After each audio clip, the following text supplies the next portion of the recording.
শীতলক্ষ্যা নদীর উপর তৈরি হওয়া ফকির মজনু শাহ সেতু এ নিয়ে আজ কথা বলব।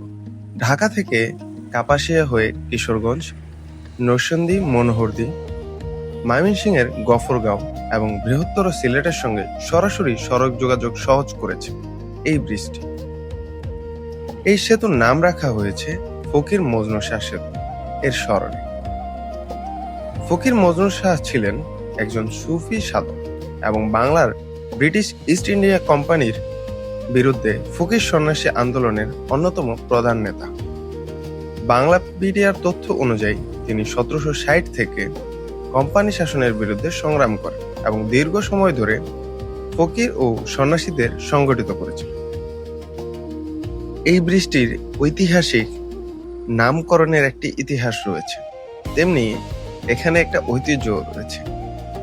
এখানে প্রায় সময় মানুষ ঘুরতে আসে বিকাল বেলায়, কারণ এই জায়গাটা অনেক সুন্দর, যার কারণে এখানে ভিড় হয় অনেক মাঝে মধ্যেই, বিশেষ করে ঈদে। এখন এরকমই সুন্দর সুন্দর জায়গায় আপনার যদি জানা থাকে তাহলে কমেন্ট করে জানাতে পারেন। এখন আসা যাক এই ব্রিজটির দৈর্ঘ্য। প্রায় 390 মিটার দীর্ঘ এবং 10 মিটার প্রশস্তের এই সেতুটি নির্মাণে খরচ হয়েছিল 2005 সালে প্রায় 15 কোটি টাকা, ইন্টারনেটের তথ্য অনুযায়ী। স্থানীয়দের মতে আগে নদী পার হওয়ার জন্য এখানে কোনো প্রকার ব্রিজ ছিল না, ছিল ফেরি, যেটা দিয়ে পার হতো দুপাশের মানুষের।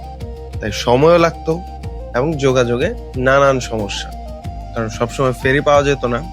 এখন যেটা ব্রিজে খুব সহজেই করা যায়, যখনই ইচ্ছে হয় তখনই এক প্রান্ত থেকে অন্য প্রান্তে সহজেই যাওয়া যায়, রাতে বা দিনে। আগে এটার ধরাবাঁধার নিয়ম ছিল।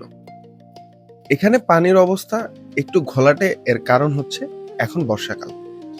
এমনি এখানকার পানি অনেক পরিষ্কার।